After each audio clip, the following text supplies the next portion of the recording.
was one of the early proponents. Let's make sure we have all countries at the table, not just the rich countries like the G7. So in the early days, the G7 still dominated the process. But the world is changing very fast to a multipolar world in which it's no longer the case that the US and a few other countries dominate the world policy debate or certainly dominate even the world economy in any way. We're now in a multipolar world, and we have 4 G20s in a row led by important emerging economies: Indonesia last year, India this year, Brazil next year, South Africa the year after.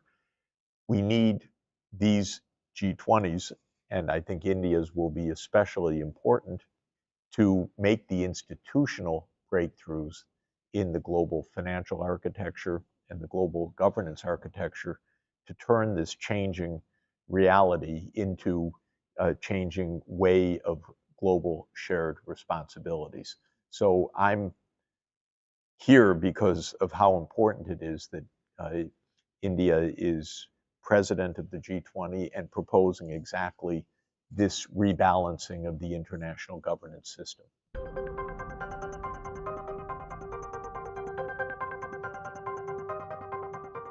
We have the technologies, especially digital technologies, that can enable countries that were lagging in economic development to make huge progress. And India, of course, is the case in point now. It's the fastest growing large economy in the world. There is a tremendous uptake of digital infrastructure, hundreds of millions of people coming into broadband services, and of course the entire population online in some sense with digital identity and with the digital public services. To my mind, this is very good for India's development, and it enables India's current growth of about 7% per year, which is very good and could accelerate, in fact. We need this kind of pattern in general throughout the developing world.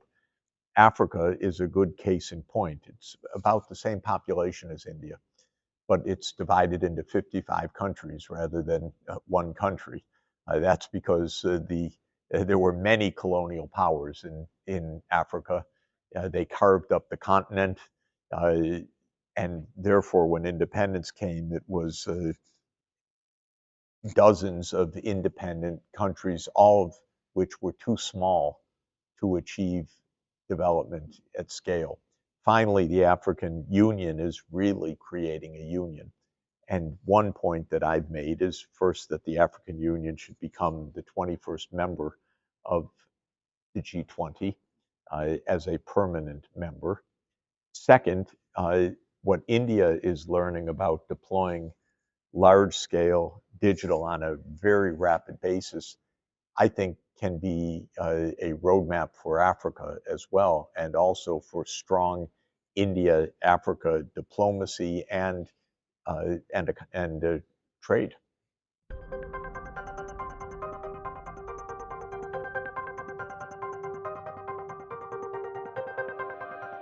Well, remember, we have many shocks right now, so this is a very unsettling time. We have COVID, we have the financial tightening and even crisis. We have the sanctions regime against Russia. We have the Russia-Ukraine war, and we have the US-China tensions. It's too many. Because on top of all of that are the long-term, deep crises of climate change, environmental degradation, and so on. We need to solve some of these intense geopolitical crises quickly before they overwhelm us in financial, economic, and even military terms. Right now, the system is not operating properly. It's, of course, overwhelmed by the crises. so it's not delivering. And even when the countries come to the IMF, while the IMF helps them, the fact that they're there means it's already too late. It's already being in the emergency room rather than prevention. One of the goals of the G20 needs to be a new financial architecture that is providing a lot more capital to developing countries so that they don't end up in the IMF emergency room.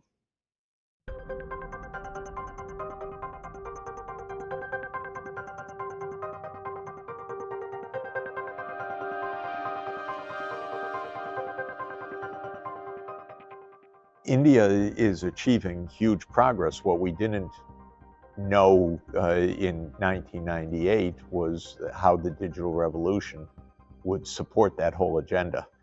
Because now with universal, or it's not quite universal, but near universal uh, uh, access to online ID and to bank accounts and to public services, now the rural areas, which were really rural and left behind, can absolutely be fully connected.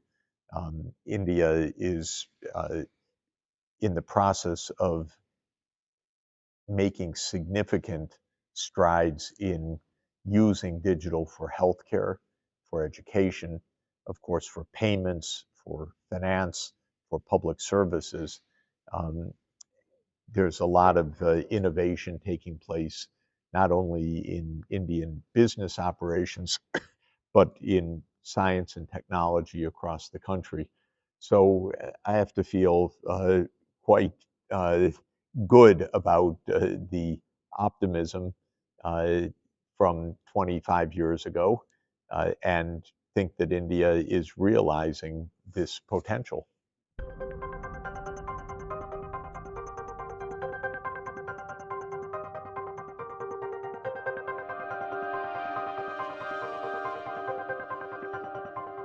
Well, even as important as US-China dialogue is India-China dialogue.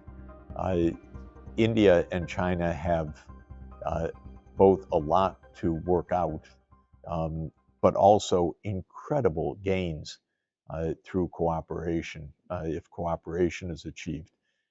China should absolutely uh, seek out India as a partner in building the multipolar world.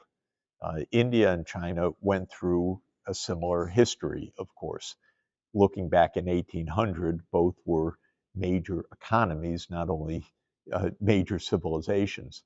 Uh, and in the 150 years between 1800 and 1950, both India and China suffered very, very badly. Now, since mid 20th century, both are becoming again major global powers and are working to create a multipolar world. There's a huge shared interest of India and China in the success of that transformation from a Western-led world to a world-led world, to a true multipolar world. So India and China have a lot to cooperate on, and they do cooperate in the Brics process, in other venues. But these this border conflict, for example, uh, that China instigated is a mistake. Uh, India and China should say that is the least of our concerns right now. We will have peace on our borders. We will not have these skirmishes. We will not have these tensions. And we have huge common interests in sustainable development, in multilateralism, in a multipolar world. So that's where I would hope the dialogue would go. Close India-China relations.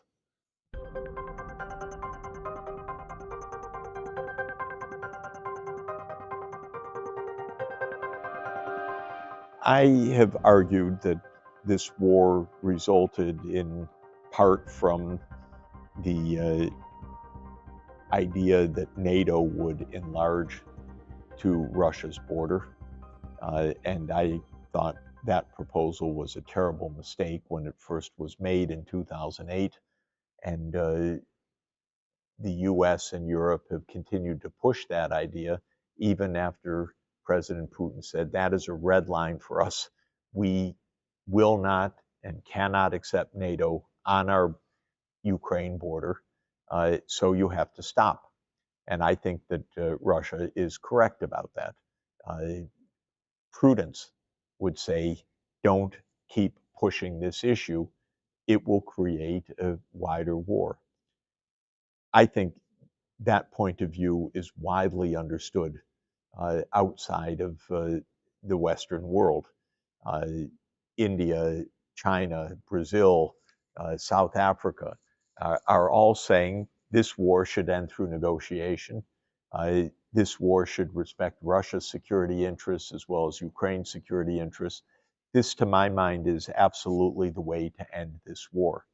And I believe that if China, India, Brazil, South Africa, Indonesia, and other countries around the G20 table say clearly, peace.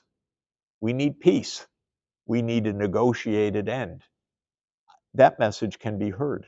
It's the right message. It's fair. It is practical. It is implementable. It's safe for the world. So, to my mind, this is a real opportunity of major countries to say to both sides, sit down and resolve this thing in a mutually satisfactory way. Stop escalating.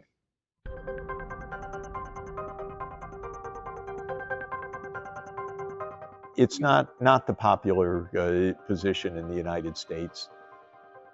Most people don't have the experience that I have of having been involved in these issues for 30 years firsthand. So I was an advisor to President Gorbachev.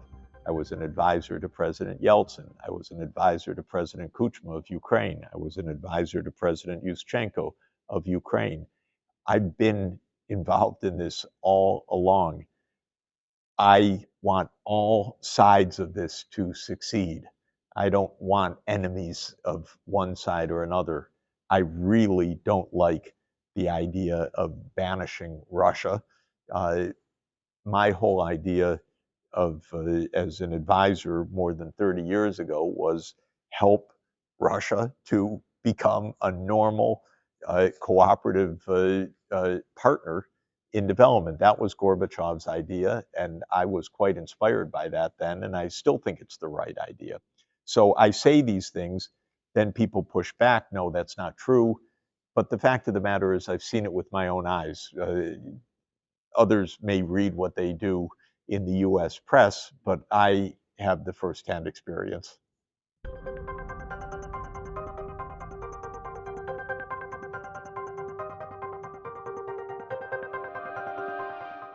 Rich countries have three kinds of responsibilities. First, for historical emissions. The climate today is deranged and degraded because of the rich countries in the past. So that's a historical responsibility. Then there is an ongoing responsibility. The rich countries emit far more greenhouse gases per capita than the poor countries.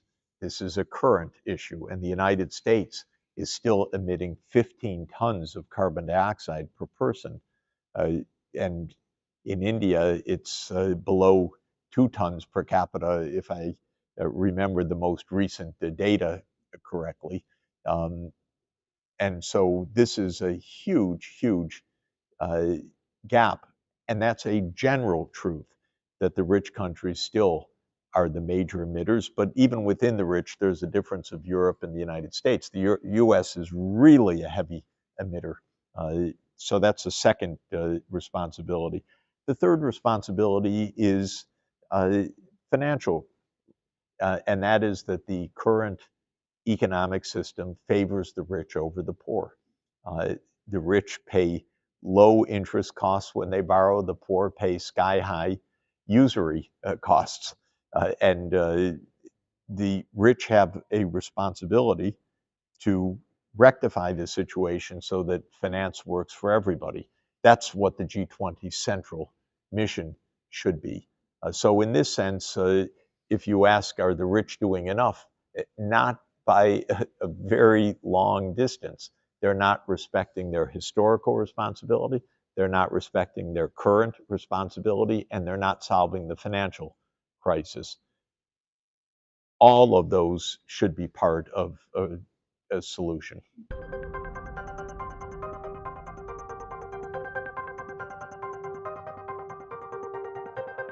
Well, India's role is basically to develop in a smart way. So India is building out electrification.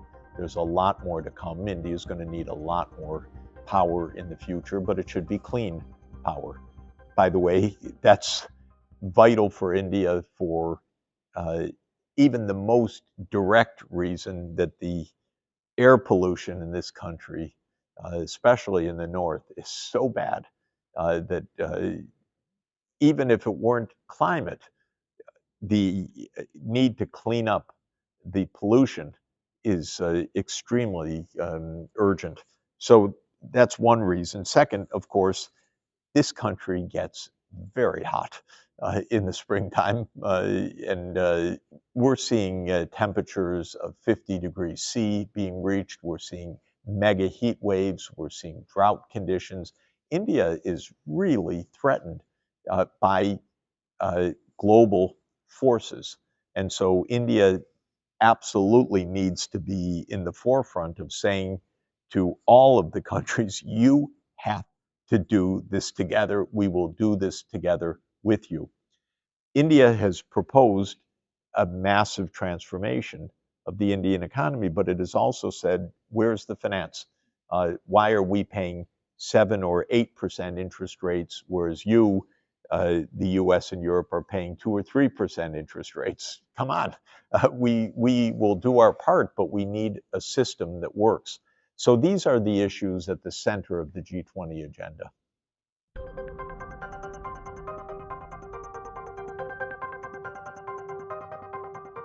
This is definitely a business-directed government in that it thinks at scale. So this government says we're going to electrify every village in the country. This government says we're going to ensure digital access for everybody. This government thinks in terms of solutions at the scale of 1.4 billion people. And that's what I meant by a business-like government that is thinking at scale, planning at scale, and it's happening.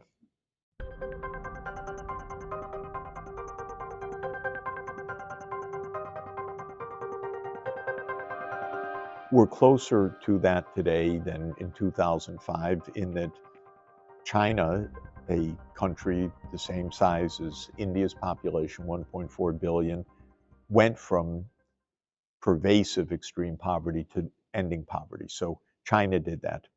India is on a path to doing it right now.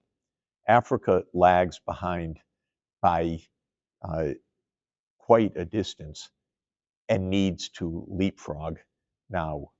India can help Africa to do that with the especially massive deployment of digital technologies for healthcare, for education, for uh, basic economics.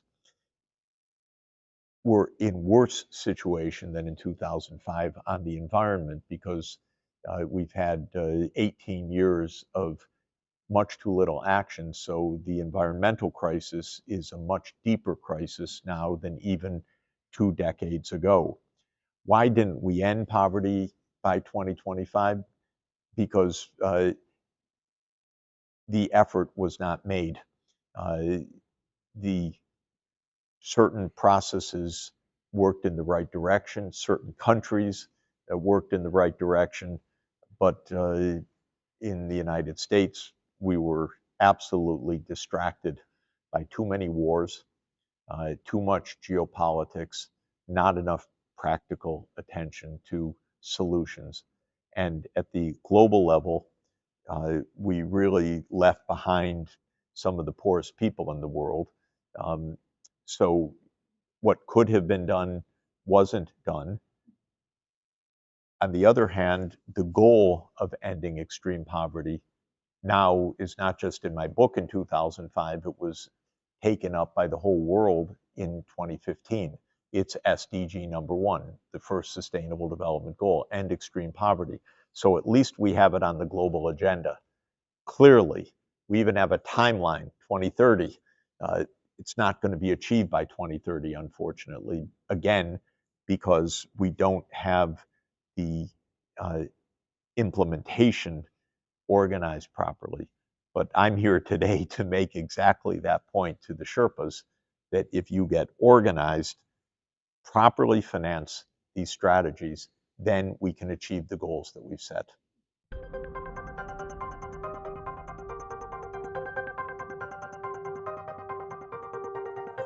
Well, I'm basically arguing with one point of view, which is what we call the neocons or the neoconservatives, who say that America should dominate the world, or America should be the global hegemon. And I'm saying America should learn to cooperate properly with the rest of the world. The days of a hegemon are over.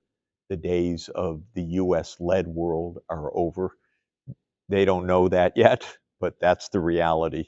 And so when I say these things with regard to the war in Ukraine, or with regard to the US-China tensions, or with regard to global finance, they're not easily accepted in Washington, because the mindset in Washington is still to lead the world, but in an American way, not in a cooperative way. And this is outmoded. So it will take some time, but reality will catch up with the ideology of this neoconservatism.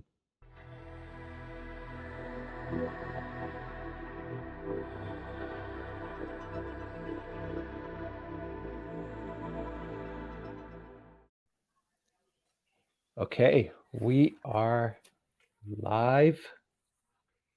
Hello to everyone that is watching us on Odyssey, on Rumble, on YouTube, and on the Duran.locals.com. We have with us, once again, the great Jeffrey Sachs, Director for the Center for Sustainable Development, Columbia University. Mr. Sachs, Professor Sachs, it is great to have you with us again. How are you this morning? Very good. Good to be back with you guys. Great, great. And of course, we have with us Alexander Mercouris in London. Alexander, how are you? I'm very well. All right, we are ready to go. Hello to our moderators. A quick hello to our moderators. Thank you very much for everything that you do, for all the help that you give us. GEC812, it is good to see you here. And I will also be helping out in moderating. Alan Watson, good to have you with us. Alexander Mercouris, Jeffrey Sachs, what should we talk about? Brics, neocons, oil price production cuts, Ukraine, Russia. Let's get started. There's lots to cover. Well, why don't we start with Brics? Because I understand that Professor Sachs has just been to Beijing. And of course, there's been a whole troop of people go to Beijing. We've had Prime Minister Sanchez there. We're going to have President Macron of France there. Ursula von der Leyen, the President of the European Commission, is there. I believe there are more European visitors heading towards Beijing. But of course, Jeffrey Sachs has been there on the spot, gauging the mood in Beijing. And to my mind, the fact that all these important people are going to Beijing, in its sense, tells its own story. It says that Beijing is the place where a lot of decisions are being made. And I don't know what your feelings about that are, Professor Sachs, and what the mood was, what you found there. Yeah, it's pretty amazing, actually, this stream of delegations going. I think it is the new shape of the world. I found the Chinese leadership to be in good spirits, I would say, not very calm in a real Chinese dignified way. I had a chance to see the new premier in action, met with several of the cabinet ministers at a 3-day gathering of business leaders and some academics and so on. And the mood is actually, very calm, rather insistent that the world needs to get itself right, and that it is not right now, but that China's view of things, can push developments forward. The foreign minister spoke very well about China creating a new multilateralism, about China forging new expanded relations all over the world. The economics team, which I met, was rather optimistic, actually. This is an expanding economy this year, and the Asian Development Bank just issued its report increasing its forecast for Asian growth overall for the nearly 50 countries that they track.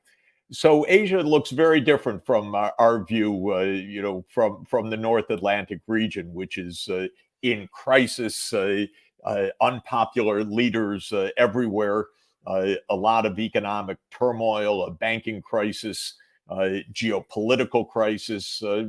The view from China is really quite different and very impressive in that regard.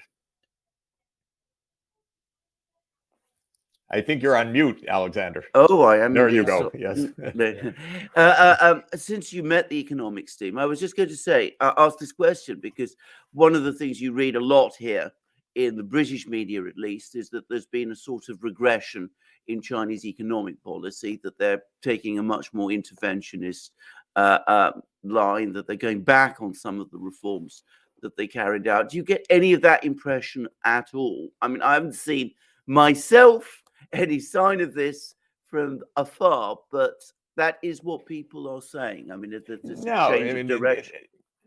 Look, the message is quite the contrary, which this was actually a gathering in which the Chinese leadership kept emphasizing, we're open for business, we're reopened after COVID, but we're open geopolitically for all regions of the world. I think the only place where you see that taking place is not in broad economic strategy, but in reaction to the U.S. technology attempts to choke China on advanced semiconductors and other high tech. And what they're doing there is reacting in the sense of saying, we're going to achieve our own self-sufficiency in these key technologies in a relatively short period of time. And I'm pretty optimistic that they will, because there's a long history of the U.S. Attempts to contain technology.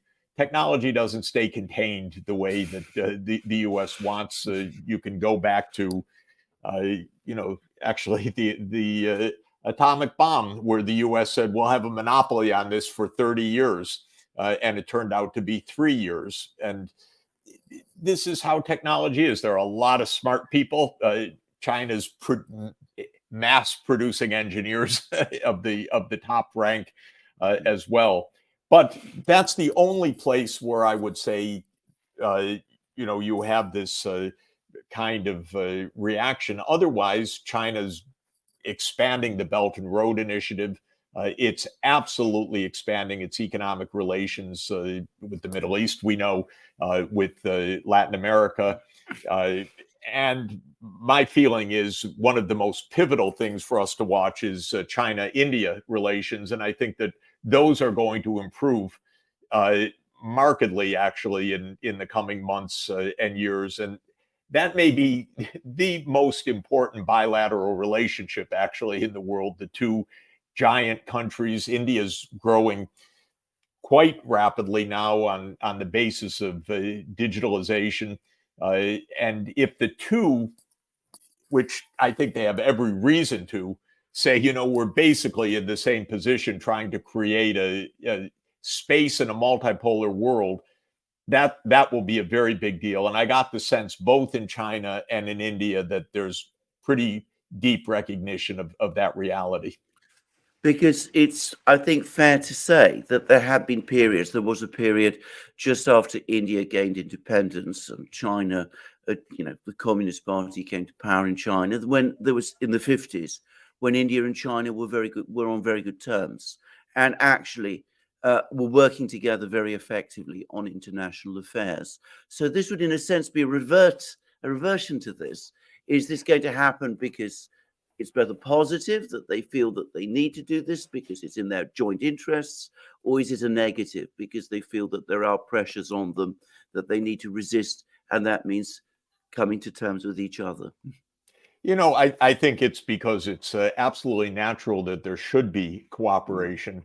And the one thing that, hinders it is actually border disputes in the high Himalayas that have no major significance for either country at all. I don't want to completely dismiss them, but they can work out pragmatically that is not any basis at all for derailing what should be extremely important economic ties. Just straight trade and technology ties should be very important. But then all the geopolitics that they both absolutely see eye to eye, that we need to move past a Western-led world, which is exactly what's taking shape before our eyes these weeks and months. That by itself would be sufficient also to say we have a good cause for coordination. So I see it as a pretty deep reason for cooperation, and I think it's going to come. Do you think, when you were in Beijing, because again, a lot of talk about China suddenly becoming aggressive, thinking about war in Taiwan, were they in a war mood? I mean, was that at all evident? Or you said that they were calm and optimistic. That suggests, on the contrary, that they're not, that this is not really, again, what they're about at all at the moment. Well, it's also the style of Chinese diplomacy, completely the opposite of saber rattling or announcing threats and war.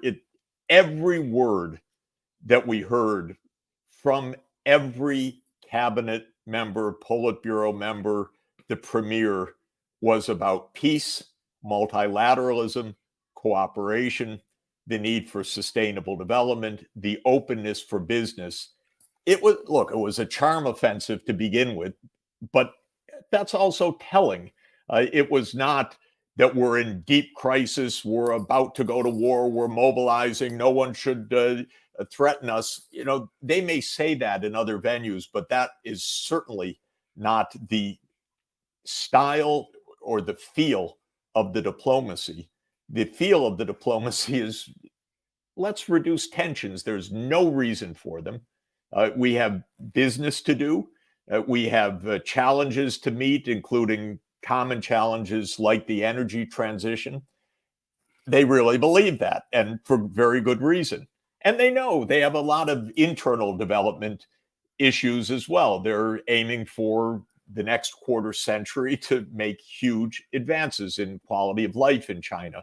They face, like everybody, the aging population and other things. So there was lots of interesting substantive talk about quality of life and normal issues. But war was not the discussion. What was the discussion was, we need to have a peaceful, multilateral world without threats. So we really need to calm down and work together. And that was absolutely the rhetoric at every point. It's very interesting that you said that the big relationship could be India-China, which, by the way, I completely agree with. But of course, that's not what most people are saying. Most people are still saying that the big relationship is China, the United States. What is the feeling about the United States? Is it exasperation? Is it fear? Are people becoming angry with the policies, or are they still saying to themselves, well, maybe this is just a period of tension, but it will pass. We'll be able to get back with the US before long. I think the main mood was a bit of perplexity and exasperation. I had at least 100 people come up to me and say, "What's going on in your country? We don't understand it. Where is this anti-China animus coming from? We don't get it." So there really is a perplexity. There was, in high-level discussions that I was happy to have, a real question: why is there the war in Ukraine? Why did the U.S. push? What's the basis of this? Why does this make sense? And so forth. And so I think there was puzzlement because the U.S. is, underperforming its fundamentals. Let's put it this way. This is a country in a bit of self-created collapse of foreign policy. It's losing friends and influence, not just because of a gradual shift of the world, but because it's making poor choices everywhere, making threats, wagging fingers, telling major countries what to do, what not to do. And it's, viewed with puzzlement because they're not saying, "Well, we're afraid. What's the U.S. going to do?" But, doesn't the U.S. want any friends anymore? Is this really just growling, expected to get somewhere? So I think there's mostly perplexity, a lot of annoyance, no doubt, especially over an overt U.S. foreign policy that says on its face, our aim is to hinder China's economy. It's quite a foreign policy. It's not directed at any specific thing. It's taken as normal that U.S. politicians would say China's economic development is not in our interest. It's pretty arrogant position. So I think there's annoyance at that, but I wouldn't say that this was the overwhelming concern. I think the feeling of, and it makes sense from China's perspective, is, if the U.S. is going to be that way, we've got another 96% of the world population to deal with. It's a little bit weird. We're not anti-U.S. We'd be happy to have normal relations, but I think the feeling is we can move on also, and I think that feeling makes sense. Actually, this makes sense in many of the areas where I'm working, trying to push for a more effective global financial system and so on, where the U.S. is definitely the laggard. You say, "Oh, you can't pass any, constructive reforms through Congress." But my feeling is, okay, if the U.S. doesn't want to play, there's the rest of the world to move forward. And I think that really is the Chinese view, and I think the Indians are, coming to that view as well. That we got a lot of issues at home, we have a lot of issues internationally, and we're not going to let one country and its snarling and its sanctions and its unilateral measures and its reports about us tell us what to do.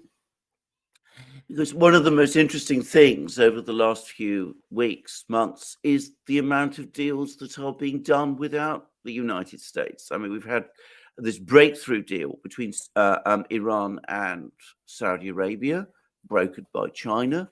We now have what looks like a reconciliation between Syria and Saudi Arabia as well.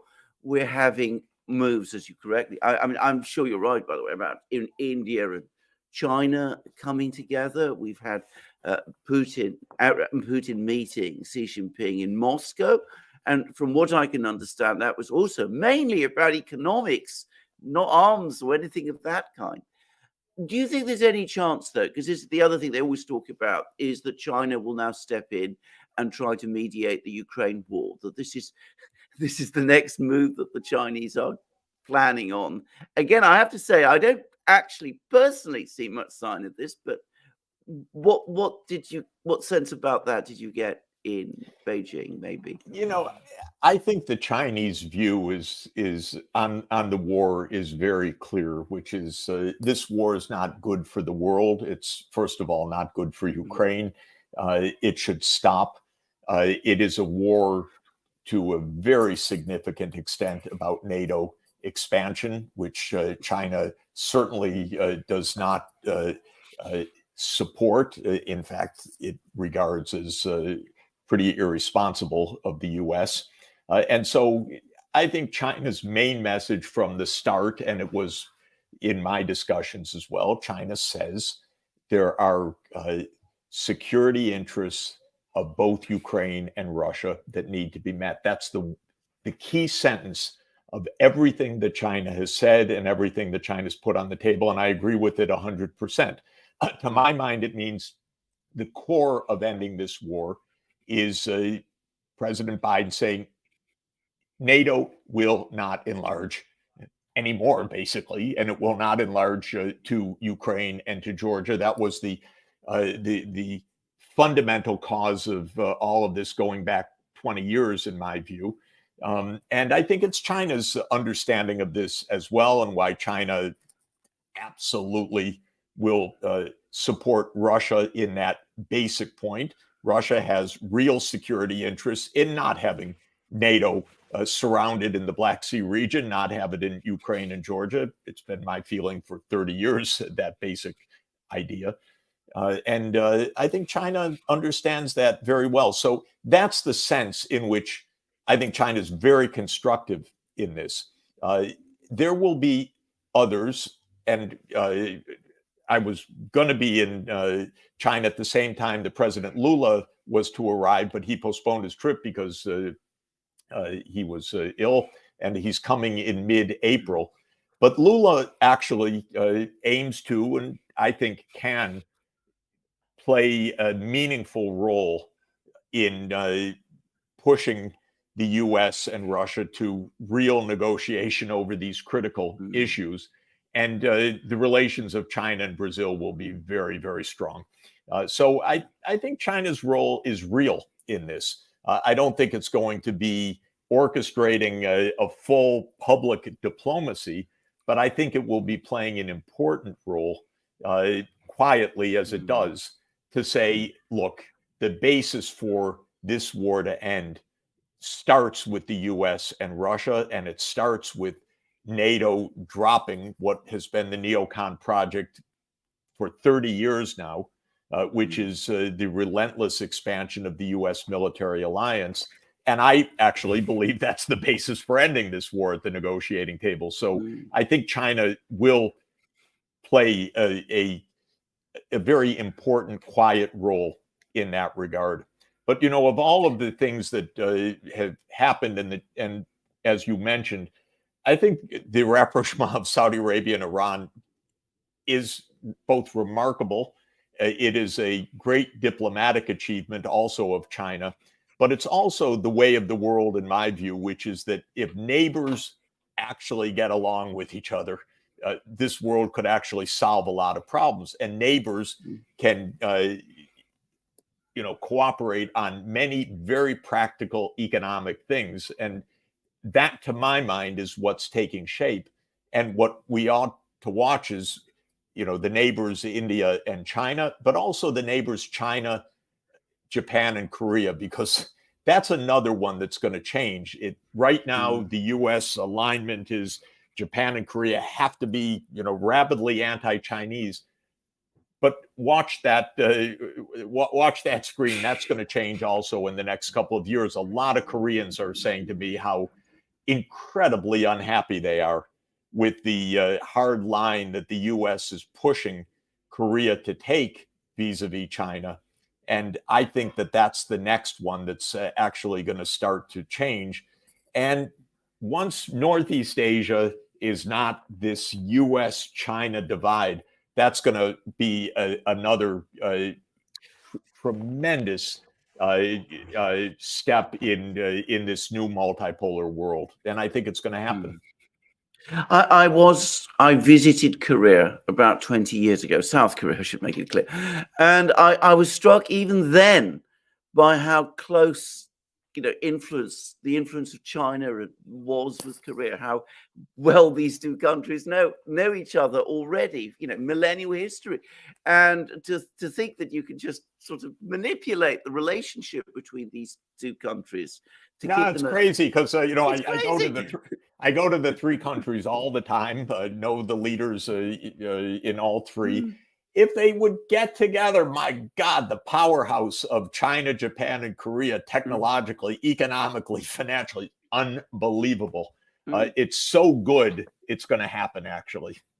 Yeah, I agree with that, actually. And we were talking about Japan, and it's making some moves of its own because it's now opting out of the oil price caps. It's got, the oil price caps on the Russians that the US is imposing. Does anybody in the United States, at a sort of senior level, quite understand that this bullying policy is actually weakening the US's positions instead of strengthening them? And that, in fact, the US has huge opportunities here for itself if it would just drop this and change its approach. I mean, I read actually somewhere that it was a Chinese thing that, China's rise economically is an opportunity for the United States, as it should be for everybody. The short answer is no. I haven't seen any glimmer of insight right now in the kind of East Coast university think tanks, and certainly in Washington. To talk about insight is the first oxymoron. There isn't right now. It's a little weird. It is. We're in a time warp, actually, in the U.S. right now. There's so little understanding. There's so much snarling. There's so little recognition of how deeply off track the foreign policy is. There are voices around, but not much wisdom right now. So I'm, hoping that somehow we muddle through this very difficult period, and a couple politicians have the guts to start, or have the insight to start understanding things aren't working right. And maybe it is, I don't know what it is, but I can tell you it's pretty dispiriting. Also in the university context, because the U.S. is dotted with think tanks, and the think tanks are all pretty much neocon oriented at the major universities, and it hasn't really broken through that this makes no sense. I'm sorry to say it. I wish I could tell you, behind the scenes everyone knows, but it's a pretty low level discussion right now.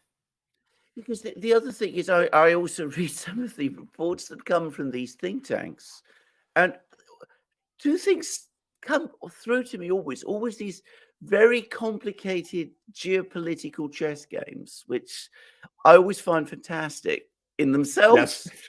but also very little discussion ever of economics.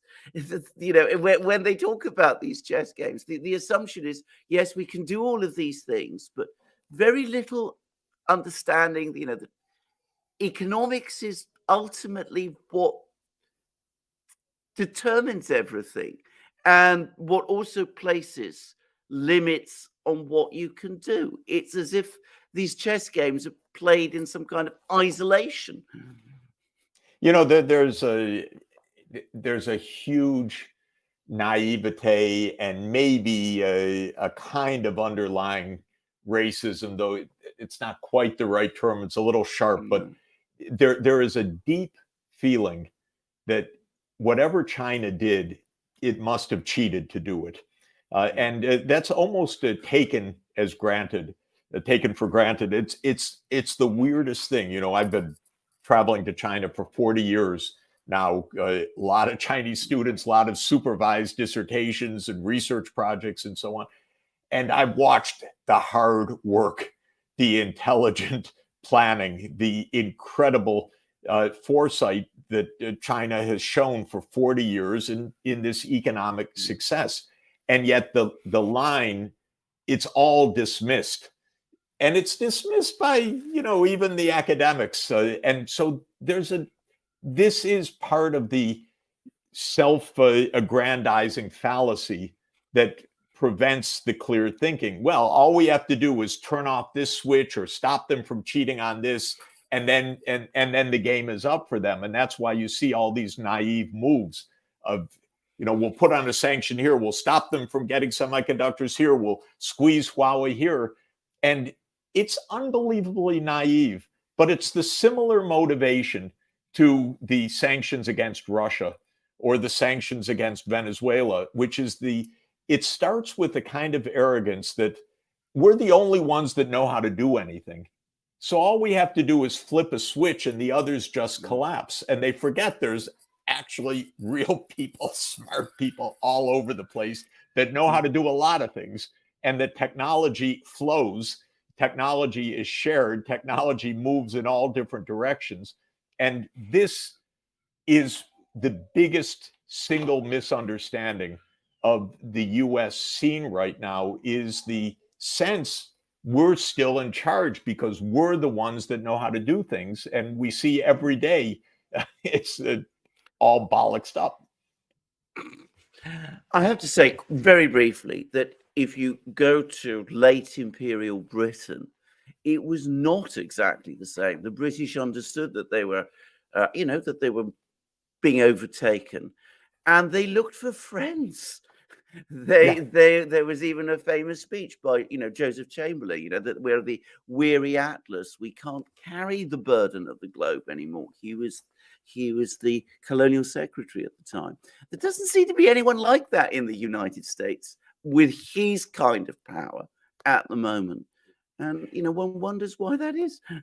I read, I've been rereading Robert Kagan, the great ideologue of the neocons. Really a horrible book, 2018. I think we've discussed it. The Jungle Grows Back. And it's about U.S. Liberal hegemony and all the rest. But I understand from rereading it where the complete misperception comes in, which is that the world for the US is overwhelmingly the US, and then there's Europe, and then there's Japan, and the rest is a kind of haze, which doesn't quite have the right to be there. And China's, where'd they come from? But no deep recognition that the West, so-called, is 15% of the world population in a world where technology is going everywhere very, very quickly. And I was in India just after China, and for a G20 meeting. And in the pavilion was demonstrations of India's digital things. And I was saying, God, I wish I could do this stuff in New York City. What they're doing out in the rural areas of India with their digital lockers and their e-payment systems and everything else is absolutely remarkable. And this is the real point of everything that we're seeing. There isn't a Western-led world anymore. There is a world, and the technology is flowing everywhere, and you can find it in remote villages in Africa as well, though still lagging far behind. But you definitely see it in China, it's daily life. In India, the breakthroughs are coming quickly. That's the real world. That's the geopolitical world, because that's the real world. And that's why everything else about we will write the rules of the game, which Americans still say openly, is just bizarre, actually. Bizarre. There is the real world, and there is the world. It's not the West, it's the world altogether. We've come up to our 30 minutes, Professor Sachs. Can I say it was an amazing program? Thank you very much for joining us, Alex. And I just want to know, Professor Sachs, can I shoot 2 messages your way? Absolutely. Okay. 2 or 3 messages. A lot of people are asking, from P. Cooper, for example, how far away is the new fiat system? And Jungle Jin wants to know if central banks like the ECB can actually fail. Central banks can print money, but if their money fails, they get hyperinflation when they do so. So there have been a lot of failed central banks in history. I've dealt with a number of them, trying to resurrect them. We're within 10 years of a new international monetary system. We see it taking shape before our eyes. The dominance of the dollar, which is a lot of the American perception of its dominance of power, is an obsolescing bargain, as we say in economics. It's going away. My colleagues think, 30 or 40 years. I'd say less than 10 years, because the moves geopolitically combined with the technological transformation to digital currencies, meaning you don't have to go through SWIFT. We're going to have central bank digital currencies, and we're going to have a multi-currency world. My guess is within 10 years, we're in a very different international monetary system. All right. And Alan wants to know why do Eastern countries not dump the dollar, like Syria, Lebanon, Egypt, and so on?